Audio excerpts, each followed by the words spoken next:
இன்றைக்கி நம்ம வீடியோவில் என்ன பார்க்க போகிறோம் அப்படின்னா, இன்றைக்கி ஒரு டிஃப்ரெண்ட்டான ரெசிபி தான் பார்க்க போகிறோம். அதுக்கு முன்னாடி ஃபஸ்ட் டைம் எங்கள் வீடியோ நீங்கள் பார்க்குறீங்க அப்படின்னா, மறக்காம ஒரு சப்ஸ்கிரைப் பண்ணிடுங்க. இன்னியோட ரெசிபி பேர் அவுள் வடை நம்ம செய்ய போகிறோம்.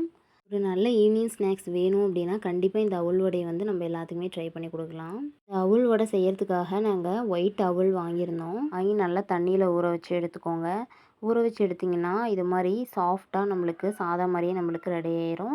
இதை இன்னொரு பாத்திரத்துக்கு ட்ரான்ஸ்ஃபர் பண்ணிவிட்டு நம்ம மிக்ஸ் பண்ண ஸ்டார்ட் பண்ணிடலாம்.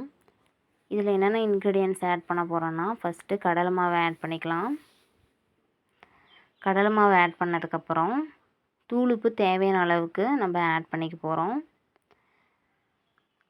ஆட் பண்ணிவிட்டு நம்ம அரிசி மாவு, இதில் மெயினாகவே அரிசி மாவு ஆட் பண்ணுறதுனால நல்ல கிறிஸ்பியாக நம்மளுக்கு கிடைக்கும். அதுக்காக ஆட் பண்ணுறோம்.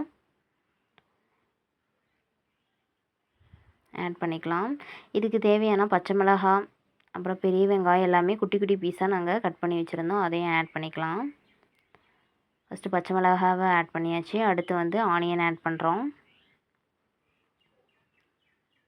பாருங்கள், எல்லாத்தையுமே ஆட் பண்ணதுக்கப்புறமா நம்ம ஆல்ரெடி அவுள தண்ணியில் ஊற வச்சு எடுத்ததுனால அந்த வாட்டர் அதில் கொஞ்சமாக இருக்கும். அதனால் நம்ம தண்ணி ஆட் பண்ணாமல் இது மாதிரி லைட்டாக பிசைஞ்சு விட்டுக்கலாம். பாருங்கள், இன்னும் 2 இன்க்ரீடியன்ட்ஸ் ஆட் பண்ண மறந்துட்டோம். அது என்னென்னா அப்படின்னா, சீரகம், மிளகு இதை வந்து கொஞ்சம் கொஞ்சமாக ஆட் பண்ணிக்கோங்க.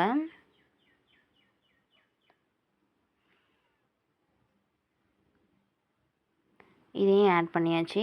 இப்போ வந்து நம்ம மிக்ஸ் பண்ணி எடுத்துக்கலாம்.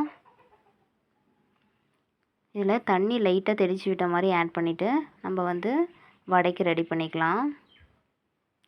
இது மாதிரி இந்த கன்சிஸ்டன்சிக்கு ரெடி பண்ணதுக்கப்புறமா நம்ம வடை ஷேப்புக்கு இது ரவுண்டாக நம்ம ரெடி பண்ணி வச்சுக்கணும்.